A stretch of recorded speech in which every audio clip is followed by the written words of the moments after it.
Ok. Bueno, queremos solicitarles encarecidamente que se pongan cómodos porque es un tema bastante amplio, complejo, extenso. Y al final de la exposición, como dijo el profesor, vamos a abrir un espacio para las consultas. Bueno, la compañera Erika va a iniciar por conceptualizar la palabra actos de comercio. Sí, en los actos de comercio. El acto de comercio es el tema principal de nuestra materia. Sin embargo, este concepto de acto de comercio es extraordinariamente polémico.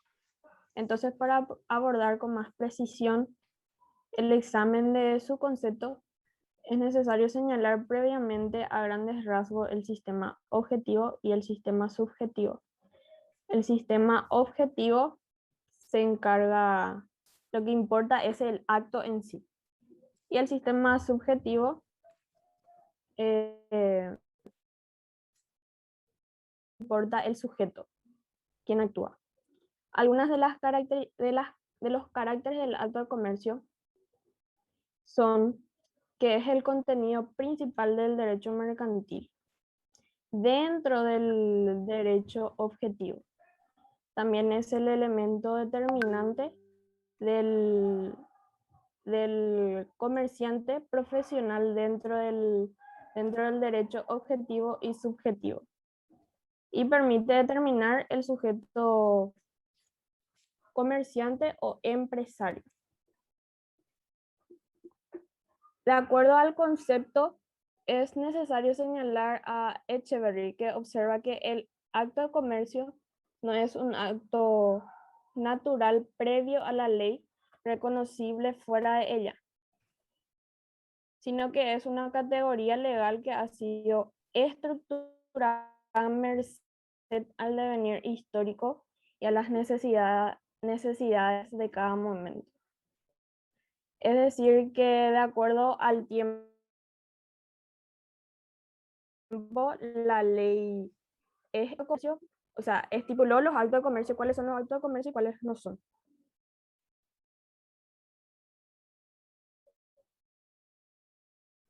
Siguiente cambio. Los criterios de comercialidad en el antiguo derecho y en el derecho comparado. En el antiguo derecho, el derecho mercantil era el derecho del comerciante. También era un derecho profesional, es decir, de aquellos que hacían eh, profesionalmente una particular operación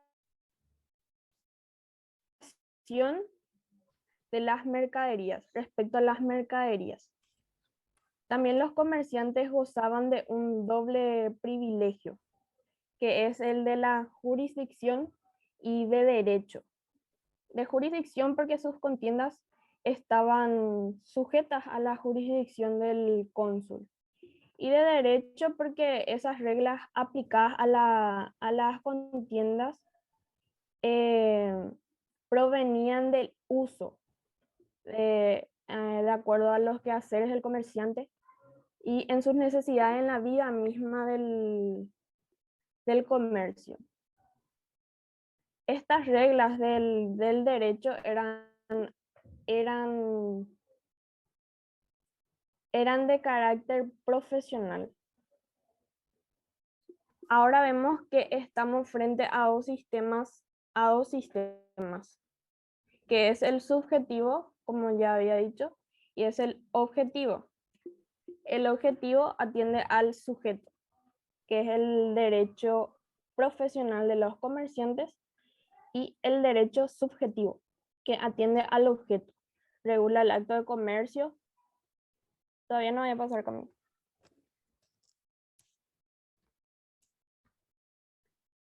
Regula el acto de comercio.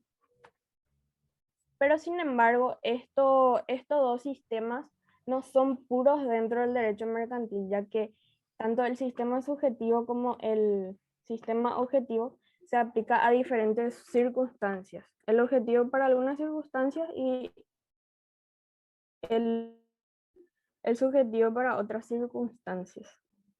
Luego tenemos, por otro lado, el derecho comparado. En los países latinoamericanos, por lo general, predomina el sistema objetivo. En cambio, en Alemania, Austria, Turquía, predomina el sistema subjetivo. Rocco sostiene que esta distinción no carece de valor, porque algunos actos, o sea, define y afirma que algunos actos son mercantiles porque los realiza un comerciante y otros no lo son aunque lo realiza el comerciante. Siguiente.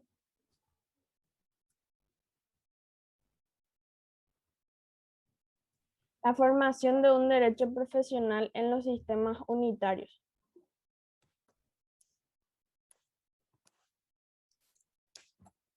Para mí pasaste. Sí, ya.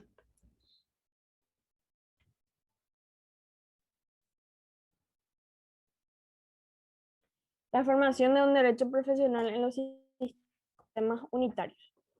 La formación del derecho comercial como un derecho profesional nació como el derecho del comerciante, regulando su actividad comercial, sus actos, y esos hechos los comerciantes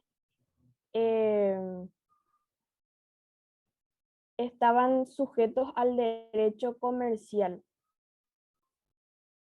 Los sistemas unitarios contemporáneos tienden nuevamente a la formación de un derecho profesional y la ley establece deberes especiales para los comerciantes, que son las inscripciones en el registro público de comercio, la teneduría de libros, contabilidad legal, entre otros.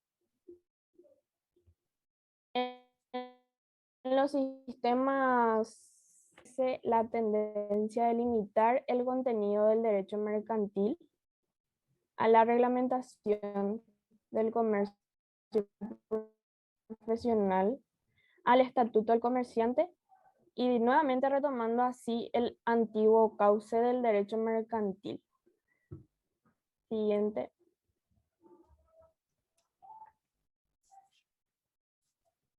El sistema seguido por Paraguay. Ya que nuestro país unificó el derecho privado, con este preservó el derecho profesional de los comerciantes, con un régimen propio, que es la ley 1034/83, que en su artículo primero dice que la presente ley tiene por objeto regular la actividad profesional del comerciante, sus derechos y obligaciones, la competencia comercial, la transferencia de los establecimientos mercantiles y caracterizar los actos de comercio.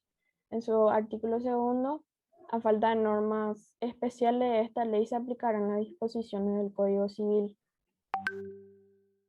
Siguiente.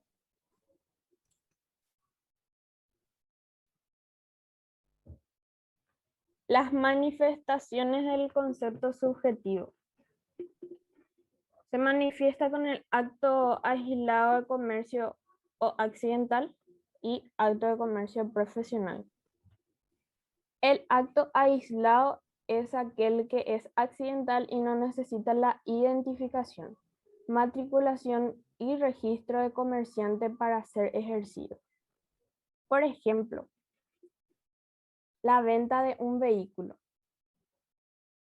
Y en el acto de comercio profesional es aquel ejercido en forma constante y profesional, siendo ejercida por un comerciante matriculado, registrado y bajo las condiciones que establece la ley. Por ejemplo, el comerciante que tiene una playa de vehículos. En el acto aislado solo puede actuar un no comerciante. Sin embargo, en el acto de comercio profesional es aquel comerciante que hace de su trabajo profesional respecto a las mercaderías. Siguiente. En el intento de determinar y definir el acto de comercio aparece la teoría de Rocco. Rocco dice que el acto de comercio es todo acto que realiza o facilita una interposición en el cambio.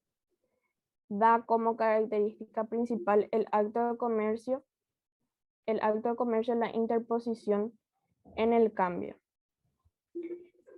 Rocco dice que define al acto de comercio, o sea, dice que hay acto de comercio cuando entre el que tiene el bien se interpone otra persona antes del consumidor final. Por ejemplo, una persona se va y le vende al comerciante de una playa de vehículos. Y acá la interposición es el dueño de la playa de venta. Y por lo tanto hay acto de comercio. Siguiente.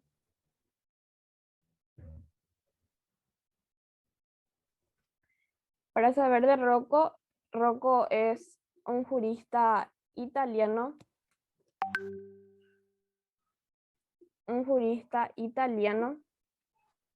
Y uno de los tratadistas del derecho comercial. Y tuvo una importancia porque realizó un gran esfuerzo para definir el acto de comercio. Y define, como dije ya anteriormente, que hay acto de comercio cuando entre el que interpone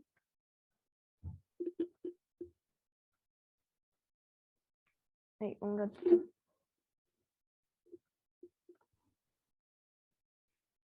Cuando entre el que tiene el bien se interpone otra persona antes del consumidor final.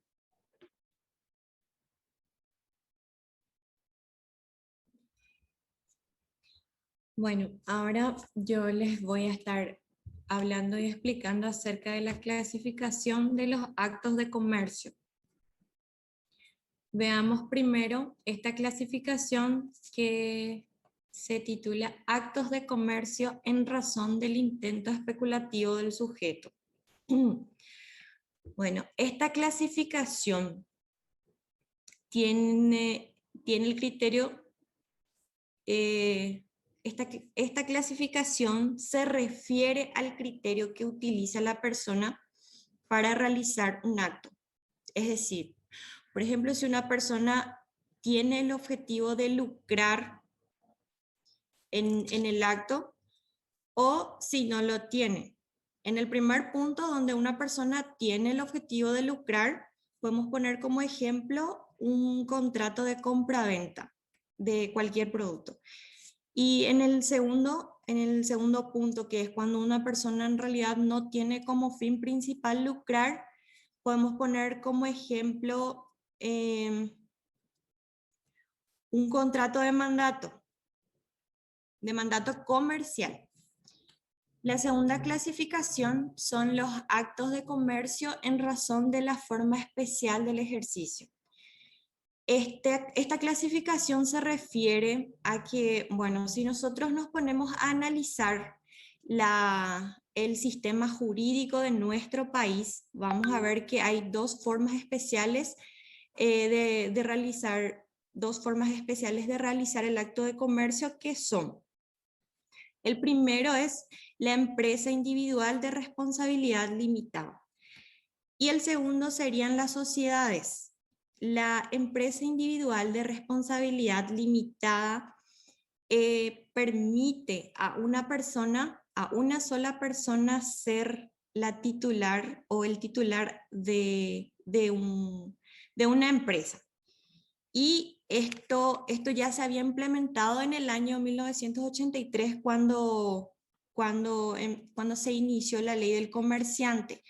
Y según las investigaciones que realizamos, los juristas de ese entonces tenían como fundamento, o sea, lo que querían era poder darle la posibilidad a los comerciantes de que no pierdan la totalidad de sus bienes, porque ya sabemos que, por ejemplo, si es que una persona quiere realizar actos de comercio, quiere dedicarse al comercio y de repente no tiene capital, podría poner en riesgo todos sus bienes, todos sus patrimonios. Entonces, para que esto no suceda, cuando una persona tiene una empresa, esa empresa es todo lo que esa empresa constituye como bienes es independiente de los bienes de los patrimonios personales, aparte de la persona.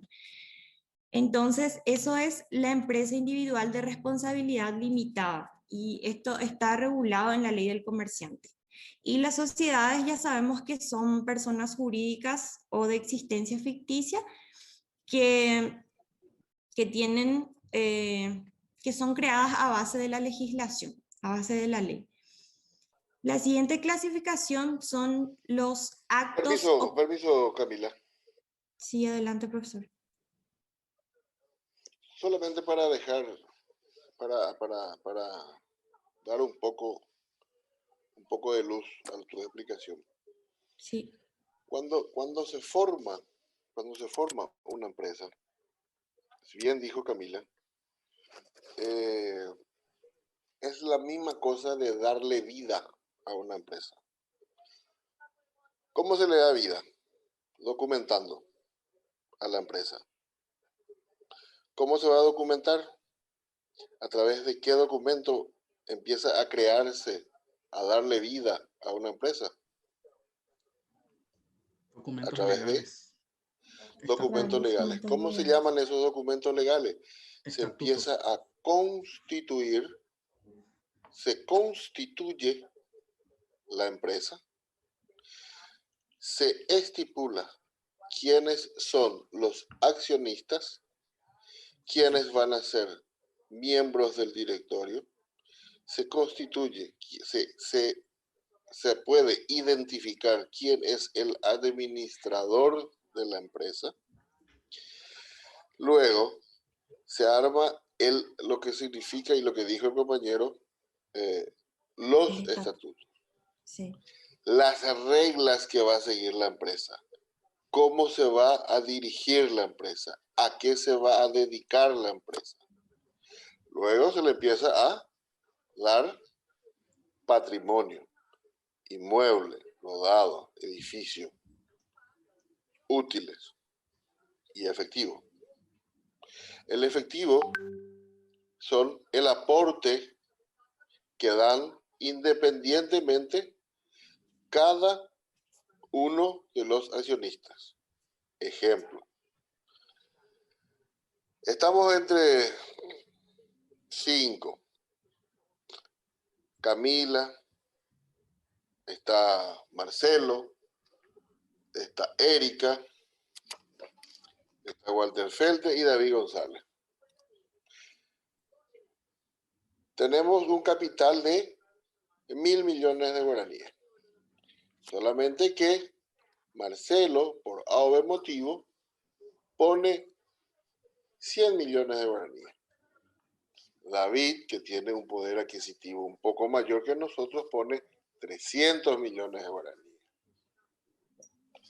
Camila pone otros 300 millones de guaraníes. ¿Cuántos ya tenemos ahí? 600. ¿Cuánto? 700. 700.000. Muy bien. Y como Camila y Walter Feltes también están más o menos pudientes, colocan 150 millones de guaraníes cada uno. Se completa el capital de la sociedad de 1.000 millones de guaraníes.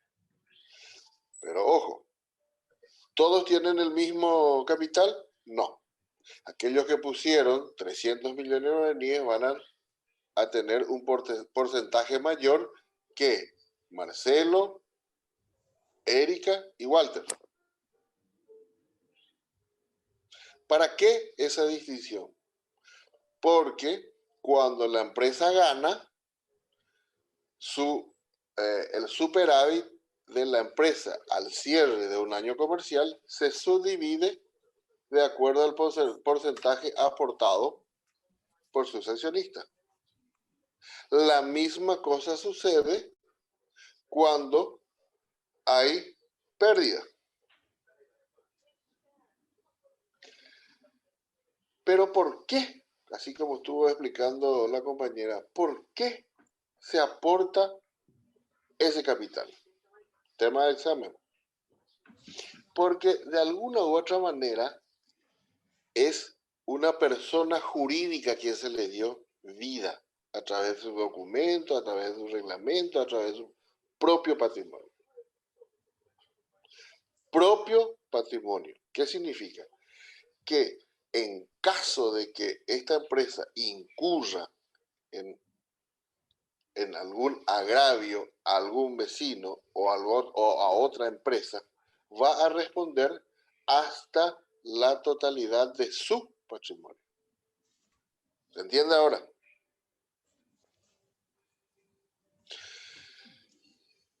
Y ese patrimonio es totalmente independiente del accionista.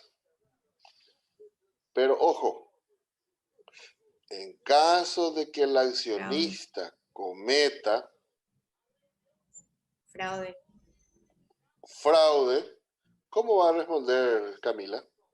Con sus patrimonios personales. Muy bien, ilimitadamente con su patrimonio. Así mismo, profe. Gracias, Camila.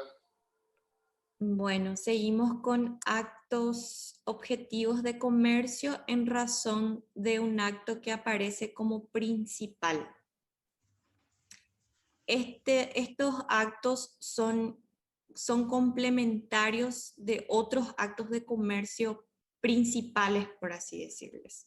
Es decir, son accesorios al comercio. Ya saben ustedes que existen los actos que no necesariamente son comerciales, pero son actos y por estar conectados con se pueden conectar con los actos de comercio y de esa manera la ley, o sea, ya se presume que son actos de comercio también.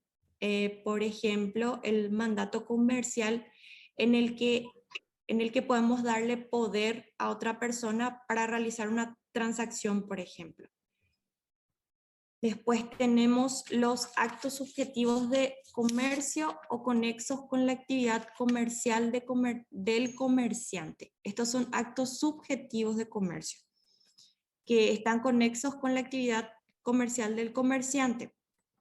Como saben, ya dije que existen actos que no constituyen actos de comercio, pero que al involucrarse con otros actos comerciales, la ley ya los presume como tales. Y seguidamente tenemos los actos de comercio enumerados en el artículo 71 de la ley del comerciante. Y lo que vamos a enfatizar aquí es el carácter de estos. Bueno, voy a estar mencionando lo que dice el artículo 71 de la ley del comerciante, que dice que son actos de comercio. Primeramente, toda adquisición a título oneroso de una cosa mueble o inmueble, de derechos sobre ella o de derechos intelectuales para lucrar con su enajenación, sea en el mismo estado que se adquirió o al cambiarlo. Entonces, en este punto, creo que la palabra clave es lucrar, adquirir algo a título oneroso, una cosa mueble o inmueble, para lucrar. Y también puede ser adquiriendo los derechos sobre esa cosa o derechos intelectuales. Después tenemos la transmisión a que se refiere el inciso anterior, es decir, transmitir la cosa las operaciones de banco, cambio, seguro, empresas financieras, warrants, corretaje o remate, las negociaciones sobre letra de cambio, cheques o cualquier otro documento de crédito endosable o al portador, la emisión, oferta, suscripción pública y en general las operaciones realizadas en el mercado de capitales respecto de títulos, valores y documentos que les sean equiparados, la actividad para la distribución de bienes y servicios, las comisiones, mandatos comerciales, depósitos, el transporte de personas o cosas realizado habitualmente, la adquisición o enajenación de un establecimiento mercantil. Bueno, todos estos enunciados son de carácter comercial, según la ley. Es decir, según la legislación, todo lo que citamos acá son de carácter comercial, pero todos estos enunciados son meramente enunciativos, valga la redundancia. Eso quiere decir que no son los únicos que serán considerados como actos de comercio, sino que pueden haber otros actos que sean considerados actos de comercio que no están aquí.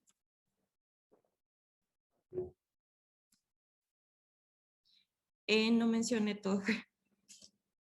Bueno, después tenemos los actos que se refieren al artículo 72 y la naturaleza de estos actos excluidos a la presunción legal. Bueno, el artículo 72 de la Ley del Comerciante dice: los actos de los comerciantes realizados en su calidad de tales se presumen actos de comercio salvo prueba en contrario. Bueno, para analizar mejor este artículo tenemos que saber qué es lo que la ley entiende por comerciante, que era justamente lo que estaba explicando la compañera Erika, y esto también está en la Ley del Comerciante, diciendo que el comerciante es la persona que realiza profesionalmente actos de comercio, ¿verdad? Y las sociedades que tienen por fin lucrar o la realización de actos de comercio. Entonces, todos los actos que realicen los comerciantes tendrán una presunción legal de ser actos de comercio independientemente del fin perseguido por ellos. Luego tenemos los actos unilaterales comerciales que se dan cuando hay un acto que no es de comercio para algunas de las partes. Por ejemplo, voy a usar el mismo ejemplo que Erika, cuando una persona vende un auto. Ahí se ve un acto de comercio, está vendiendo un vehículo. Ahora, si yo adquiero ese vehículo, yo adquiero para mis necesidades, para mi uso, en realidad solamente estoy haciendo un acto civil de adquisición, no un acto de comercio, ¿verdad? Pero ¿qué pasa? En el artículo 73, la ley aclara que si para una de las partes se considera acto de comercio, entonces ya es acto de comercio para todas las demás.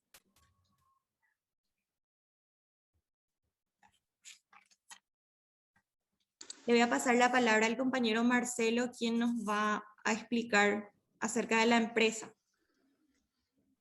Bueno, buenas noches, compañeros. Vamos a hablar un poco sobre empresa.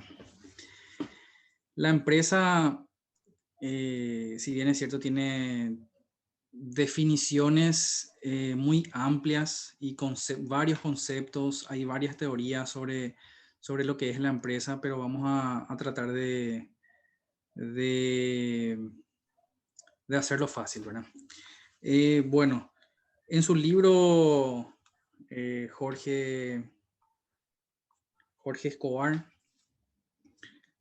le nombra a Zavala Rodríguez. Bueno, Zavala Rodríguez era un abogado argentino, periodista, bueno, y definió de esta forma: es la organización, que es la definición más común de la empresa, ¿verdad? Es la organización de los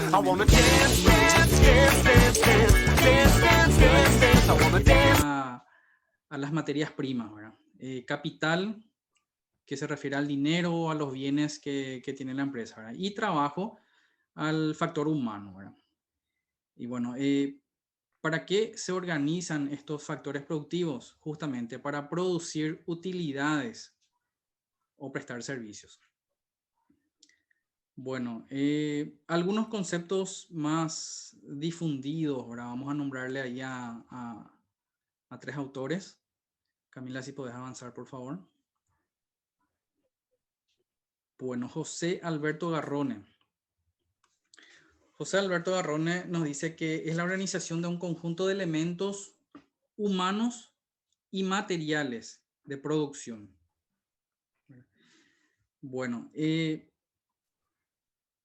ahí nos dice que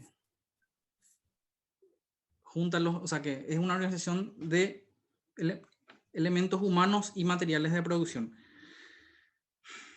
Bueno, después le nombra a Manuel Broseta Pron, que dice que la empresa es una organización de capital y de trabajo. ¿Verdad? Ya dijimos que el capital es el dinero que tiene la empresa o los bienes, ¿verdad? Y de trabajo al factor humano, destinada a la producción o a la mediación de bienes o de servicios para el mercado. Y justamente el profesor Jorge Escobar define a la empresa como la organización de elementos humanos y materiales para una determinada finalidad. En su libro también el doctor Jorge Escobar nombra a Jacobi, que valga la aclaración, Jacobi no viene del término jacobino, ¿verdad? O sea, no tiene nada que ver con la Revolución Francesa. Jacobi dice que es el conjunto de medios personales, materiales e inmateriales destinados a un fin determinado fijado por el empresario. Bueno, y justamente, ¿qué es la empresa y el empresario? Camila, si puedes avanzar, por favor. Bueno, para hacer una distinción entre empresa y empresario, a veces queremos confundir ambos términos, ¿verdad? Entonces, vamos a hacer una aclaración de empresa y empresario. El empresario es la persona que coordina, organiza y dirige una empresa, ¿verdad? Y por lo tanto, obviamente, asume los riesgos y las obligaciones, ¿verdad? Las obligaciones y los derechos, ¿verdad? Y obviamente también disfruta de las ganancias y de las utilidades, ¿verdad? Que pueda producir la empresa. Y la empresa, como ya dijimos, es una actividad organizativa, ¿verdad? O sea, es una organización. No, para aclarar un poquito, ¿verdad? La empresa no es una persona física ni tampoco jurídica. ¿Se entiende? O sea, en esta pandemia, por ejemplo, es muy común, para aclarar un poquito, en esta pandemia, por ejemplo, es muy común decir, me tuve que reinventar, ¿verdad? ¿Y a qué se utiliza ese término? O sea, ¿para qué finalidad se utiliza ese término? Por ejemplo, un empresario tenía una empresa gastronómica, o sea, un bar, un restaurante, un lugar nocturno, vamos a decir, que era una SA, por ejemplo, ¿verdad? O una SRL. El empresario tenía un cargo de socio gerente, su organización tenía personas que le ayudaban. Bueno, y con este tema de la pandemia, por ejemplo, las restricciones de horario afectó a muchas empresas con ese rubro, ¿verdad? Entonces, vamos a suponer que este empresario tuvo que llamar a convocatoria, cerró su empresa.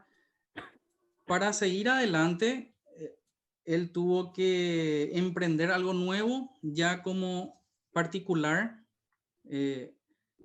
Empezó a hacer comidas, vamos a suponer, para funcionarios del Poder Judicial. Le empleó a su familia, a sus hijos, a su esposa. Él sigue teniendo una empresa, ¿verdad? Más allá de que anteriormente tenía una SRL, ahora como unipersonal, pero lo que trato de explicar es que no es la persona jurídica ni física, sino que es la actividad lo que le hace a la empresa. Esa es la diferencia entre empresario. El empresario es el que goza de los beneficios y también tiene las obligaciones. Bueno, vamos a avanzar un poquito, Camila. La actividad de producción en forma de empresa. La producción en forma de empresa implica la organización del trabajo en forma racional, constante y sistematizada. Esto debe ser organizada para poder cumplir las necesidades del producto en un mercado determinado, ¿verdad? Vamos a avanzar, Camila.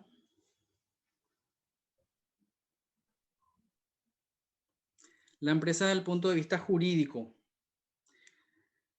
El concepto jurídico de una empresa debe coincidir con lo económico, ¿verdad? Porque ambos términos se refieren a un mismo fenómeno de la realidad social, ¿verdad?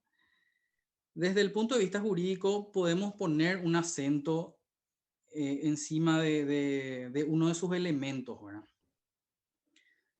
Y ahí, leyendo así, podemos poner encima del elemento trabajo, por ejemplo, pero esa teoría tiene muchas falencias, ¿verdad? ¿Por qué? Porque se va a dar más énfasis a la mente humana, al cuerpo humano, al trabajo humano, ¿verdad? Entonces, lo que decía Rodrigo Uría, decía que una empresa, en su sentido jurídico mercantil, es el ejercicio profesional de una actividad económica planificada con la finalidad de intermediar en el mercado de bienes y servicios.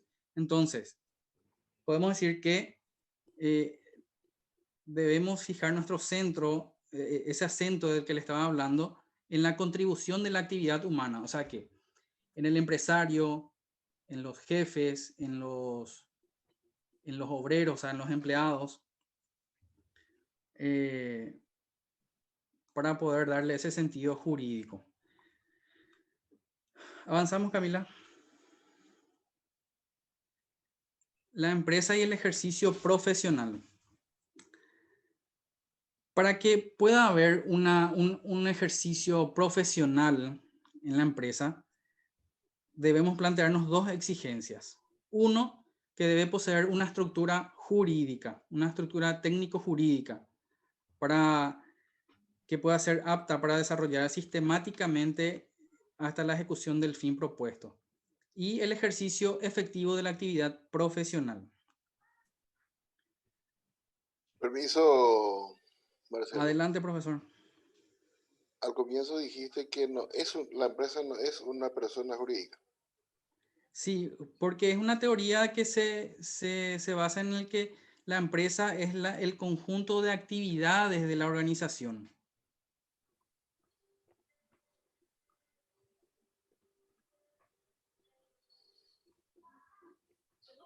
Uh-huh.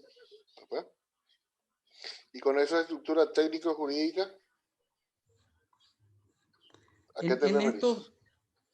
En estos materiales, profesor, hay un poco de controversias. ¿Por qué? Porque son teorías, ¿verdad? Son definiciones de distintas personas. Ya está. Está aplicado. ¿Okay? Bueno, por eso de repente confunde un poco, ¿verdad? Un momentito.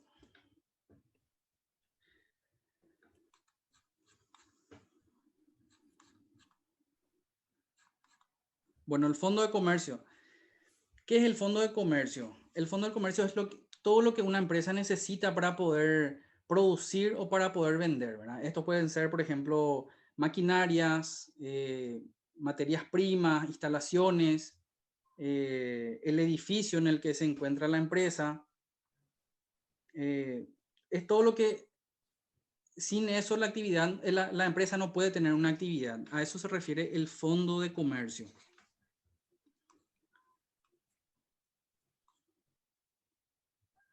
Bueno, naturaleza jurídica. Y acá otra vez hay varias teorías, ¿verdad? Yo rescaté 4 teorías, ¿verdad? La empresa como persona jurídica. Y esta teoría considera como titular de derechos y de obligaciones, lo que estaba hace rato diciendo la compañera, y su propietario no es más que un servidor más, ¿verdad? O sea, no se puede tocar el patrimonio del titular, ¿verdad? Sino que tiene vida propia la empresa, ¿verdad? Como persona jurídica.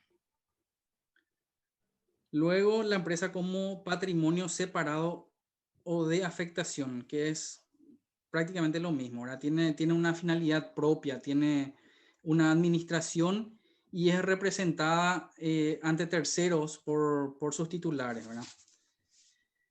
Luego tenemos la empresa como, a ver un poquito, la tesis autonomista.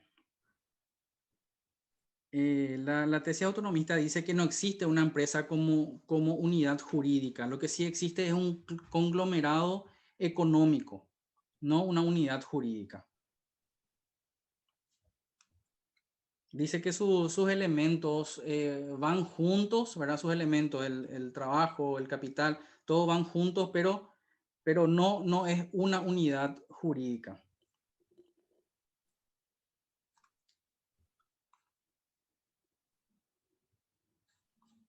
Empresa y actividad.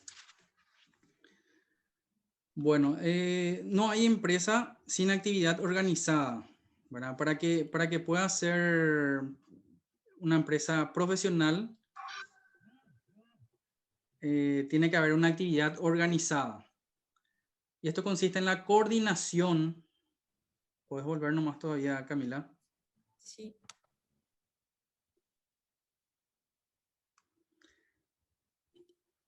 Consiste en la coordinación del trabajo para transformar las materias primas en bienes y servicios. Y esto habla de bienes limitados, o sea, bienes escasos. No tiene que haber abundancia, ¿verdad? Para que pueda ser rentable. Por ejemplo, el agua hay por todos lados, ¿verdad? Pero el agua tratada, o sea, el agua mineral que compramos, por ejemplo, ¿verdad? De eso se trata. La empresa y establecimiento... Justamente, permiso, Marcelo. Sí, adelante, profesor. Imagínense usted hoy en día, eh, así como estaba diciendo el compañero Marcelo, es la mancomunión de los factores, ¿verdad? De trabajo, materia prima y capital. Es todo lo que engloba lo que es la empresa. La coordinación de estos factores como en pos de conseguir sobrellevar la empresa de una buena manera, organizada y llegar a un objetivo con el trabajo organizado y bien administrado. Un punto que tocó Marcelo y aquellos que quieran algún día formar su propia empresa, está el agua. Días pasados estuve viendo inclusive de que ya el agua ya se está valorizando y ya tiene precio en la bolsa de Wall Street. En la bolsa de valores.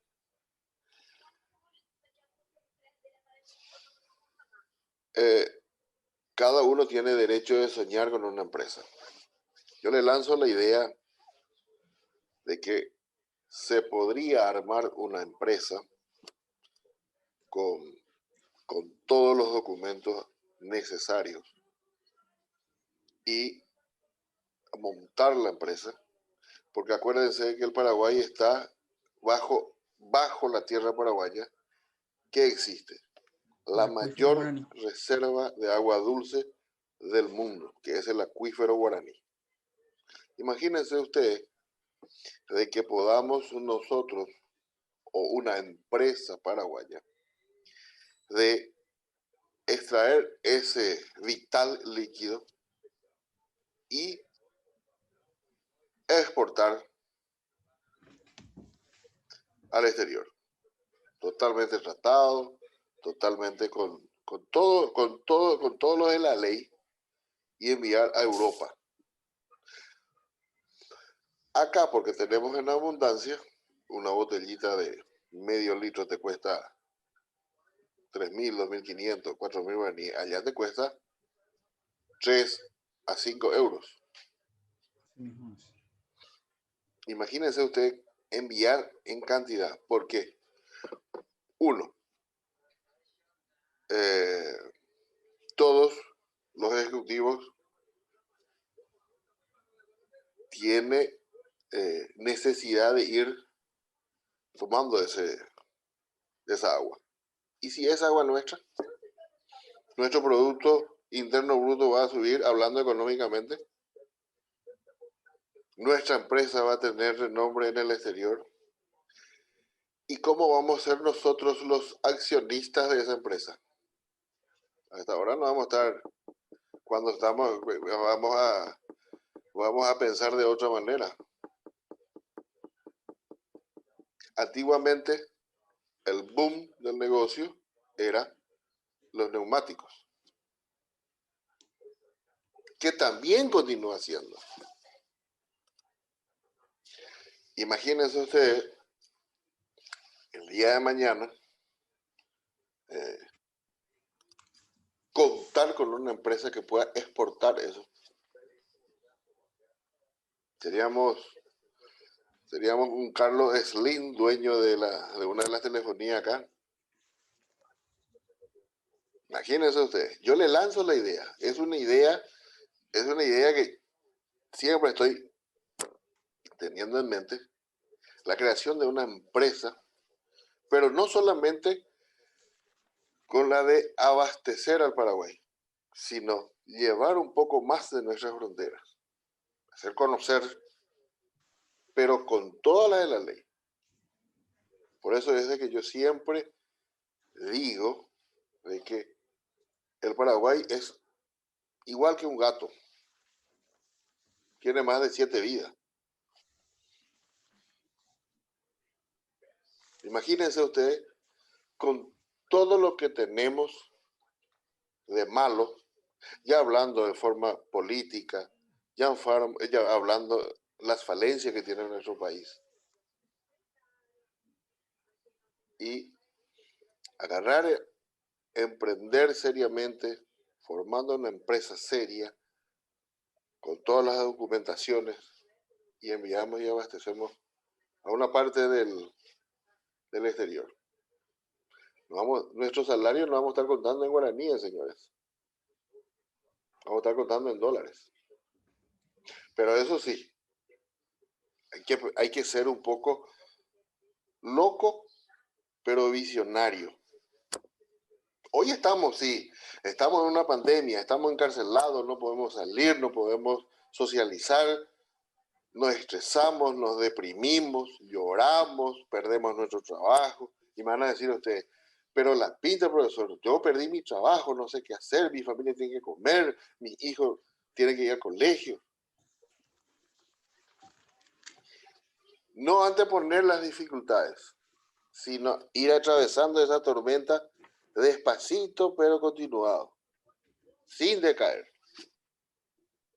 sin decaer. Por eso siempre les dije a mis alumnos, la facultad no es una carrera de velocidad, pero sí es una carrera de resistencia, de renuncia, de pérdida, de sufrimiento, de llanto, para poder el día de mañana disfrutar del mayor logro, cual es el obtener y culminar satisfactoriamente nuestra carrera universitaria. Es lo mejor, es lo más fantástico que puede suceder que puede sucederle a un ciudadano universitario, porque hoy en día ustedes son ciudadanos universitarios, ya cambiaron su estatus. Por eso es de que yo soy tan fanático de la Universidad Nacional. ¿Por qué? Porque en cualquier parte del país, a nosotros, los que fuimos egresados de la Nacional, se nos distingue. Ah, estudiaste en la Nacional. Ah, sos magíster de la Nacional. Sos licenciado, sos abogada. Totalmente. Suena de otra manera, ¿no? Y es dulce escuchar cuando dice, sos de la Nacional. Sí, soy, orgullosamente. Mucho, por eso les digo, mucho de perseverancia, de resistencia, sufrimiento, llanto, para llegar al objetivo. Por eso abrí este paréntesis para hablarles a ustedes también con el tema justamente que tocó el agua, ¿verdad? Para lanzarles esa idea. Y hermano, ustedes pueden ir como administradores, pueden administrar ya mañana, porque están estudiando ya toda la parte civil. El año que viene va a culminar la parte comercial. Ya dieron recursos humanos, ya dieron lo laboral. Y esas son las herramientas que ustedes tienen que ir agarrando como para montar el rompecabezas. Y después, ¿cómo les digo? Como decía una película que he visto, si piensan en centavos, van a ganar en centavos, pero si pensás en dólares, vas a contar dólares. Y cualquier alumno de la Nacional puede contar en dólares. Eso sí lo puedo hacer. Porque tiene todas las herramientas. Añan de guapo hoy. Fanatismo aparte, te dejo otra vez, Marcelo, que puedas seguir. Bueno, muchas gracias, profesor, por interrumpir, porque realmente estaba yendo muy rápido y también invitarle a los compañeros, si me quieren interrumpir, me pueden hacer consultas y cuanto más lento vaya, creo que se va a explicar mejor también. Quiero, si me permitís, profesor, retroceder un poquitito. Camila, si podés ir nuevamente a la parte donde dice actividad de la empresa, de la producción en forma de empresa.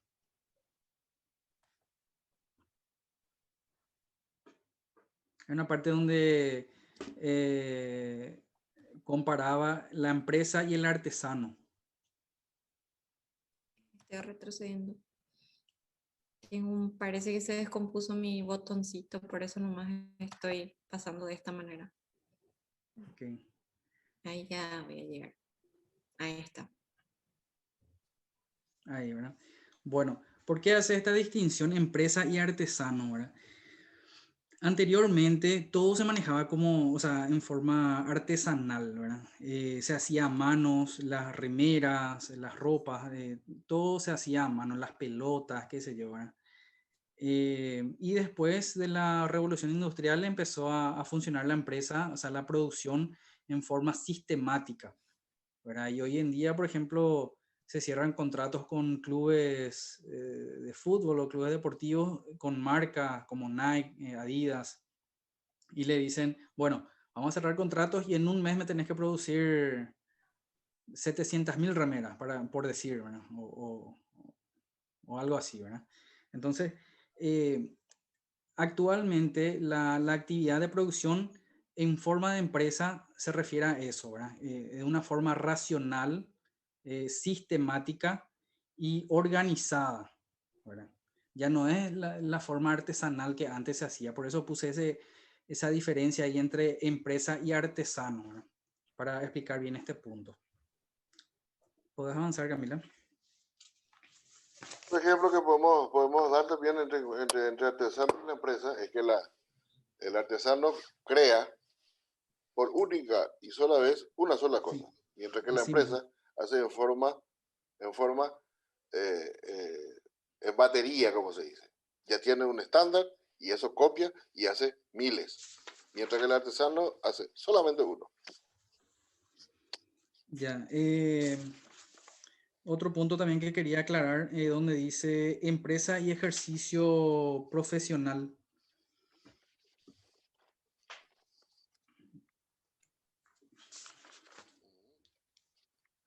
Ahí, ya. Bueno, ¿por qué dice ejercicio efectivo de la actividad profesional? Esto se refiere a que no hace falta que trabaje 24 horas al día, 7 días en la semana, ¿verdad? Simplemente tiene que ser efectivo, ¿verdad? Esa actividad profesional. O sea que si para, por ejemplo, un día, no puede morir la empresa. Obligatoriamente tiene que parar 2 días, qué sé yo, una semana porque no tiene materia prima, la empresa no puede morir, ¿verdad? A eso se refiere el ejercicio efectivo de la actividad profesional. Tiene que estar ya, tiene que tener ese margen, tiene que estar organizada, ¿verdad? Por ejemplo, para poner un ejemplo que me viene en la mente, en el año 2008, no sé si conocen la cafetería, es muy conocida a nivel mundial, Starbucks. En el 2008, ellos se dieron cuenta de que en la empresa algo no iba bien. Empezaron a perder clientes, a perder dinero. Entonces el dueño dijo, bueno, vamos a cerrar un día.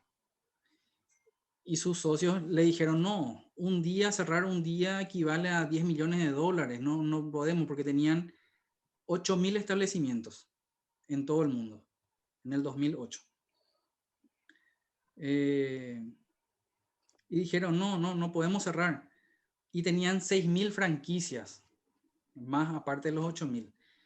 Y el dueño, Howard Schultz, asumió ese riesgo y cerró. ¿Para qué? Para capacitarle a los funcionarios porque ya no estaban sabiendo hacer el café. El café expreso ya estaba perdiendo la calidad. Cerraron un día para capacitarle a los empleados, a los que hacen el café. Ahora se me fue el nombre, ¿cómo se llaman? Y Barista. los baristas, así mismo. Bueno, le capacitaron a ellos y volvieron a abrir al día siguiente. Eso le costó 7.5 millones de dólares, pero la empresa continuó y después de eso levantó las ventas. Bueno, y a eso se refiere cuando habla de ejercicio efectivo de la actividad profesional. ¿Puedes avanzar, Camila? Estábamos en la parte de la empresa como institución. No, ya avanzamos hasta empresa y actividad. ¿Qué actividad?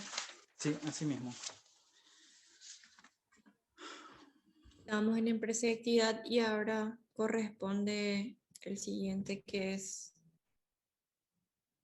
empresa y establecimiento, hacienda comercial. Así mismo. Bueno, empresa ya hablamos bastante, ¿verdad? Establecimiento o hacienda comercial. ¿A qué se refiere el establecimiento o hacienda comercial? Se refiere a todo lo que hay en la empresa. O sea, por ejemplo, las instalaciones, las mercaderías. Y esto se puede dividir en dos partes otra vez, ¿verdad? Que son las corporales e incorporales. Las corporales, justamente, las maquinarias, la instalación, el circuito cerrado, el generador, el transformador, todo lo que tiene la empresa en forma física. Y las incorporales son las intangibles, ¿verdad? La marca, el eslogan, obviamente todo registrado, el logotipo, los permisos, la patente comercial, esos son los incorporales.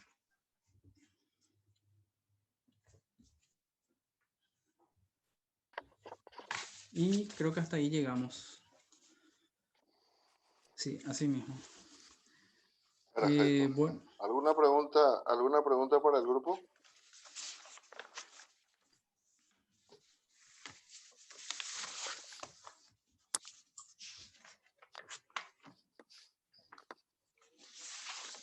Sin problema pueden preguntar, compañeros. ¿Tienen alguna Excelente duda? la exposición de los compañeros. Gracias. Gracias, compañero. Perfecto. Volvemos a la Profesor, señor. bueno,